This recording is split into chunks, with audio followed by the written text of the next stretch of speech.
Cheek pistol update. Got the CP33 here. I wanted to follow up on what I have discovered, how I'm running these a few weeks after that initial post.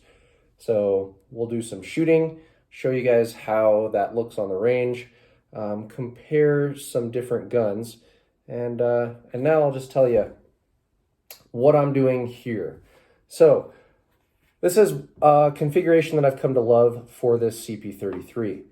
This is a TLR8 that is a TLR7 with a green laser attached. So TLR8G there. I had the laser variant laying around, so it's on there. The having the visible laser on there, you know, I'll take it. It's not a mandatory thing though. Running it in the 6 o'clock position, I prefer running lights on these guns now. This style of cheek, you know, all the cheek pistols, short stuff like this.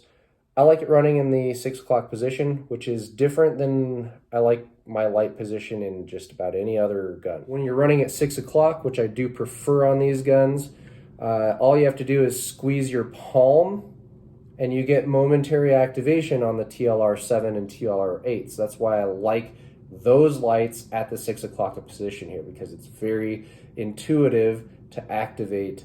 This gives me enough light to target ID something out to 50 yards. This gun right here is probably a 75-yard affair. 22 LR starts doing wonky things in the wind any further than that. So 75 yards though is pretty long ways, and inside that 75 yards, this is far and away faster and more precise than any other gun that I have, period.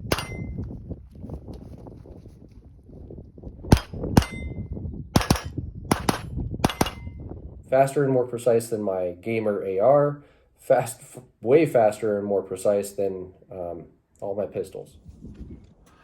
5 in the 10 ring under 5 seconds.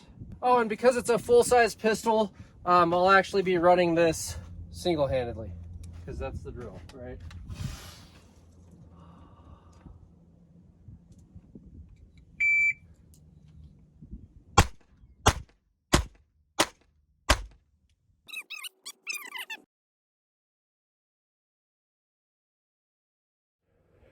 Still loving it for that. With the grip, so still doing an overhand grip, I have moved the optic back so it's just above the end of the trigger guard here, kind of centered on that. Running it right there lets me put a full hand in front, wrap the thumb around or an index finger around that optic tower, and still have plenty of room to get a good amount of cheek weld back here. This little knobby on the back of the charging handle is running right in front of the meat of my mandible, basically pressed against my molar. Boom, right there. And I can hinge down, and while that's hinged down, I can still see the dot in my peripheral vision. So it's very fast to find the dot when you pivot that gun up. There it is, new muzzle device on there, nothing fancy. I still like the TK custom design muzzle device just on another gun right now. But this is an A1, old school A1 birdcage. Like, they should give them to you for free at most gun shops because so many people are throwing them away. They work great on this. Far better than the thread protector. I think you do need some sort of flash hider on these guns, because there is a little bit of blast or fireball that comes out of the good loads of 22. With this on there, almost gone. Same thing with the TK custom brake that's on there. It gets rid of all of that. So both of those are great options there. Running that, I've got a sling. I'll show you guys that sling when we're done with production, and that is all I'll say. But it is in the works.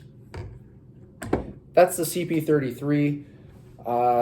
For shooting capability, that is still far and away the most capable firearm that I own, that I have ever shot. Just is. So from low ready, let's see what we can do for a bill drill on a C-zone steel at 50 yards in soggy gloves, 35 degrees driving rain.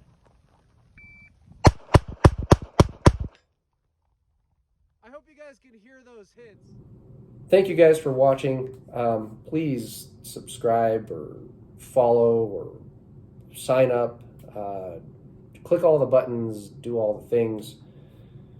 Stay safe, keep training.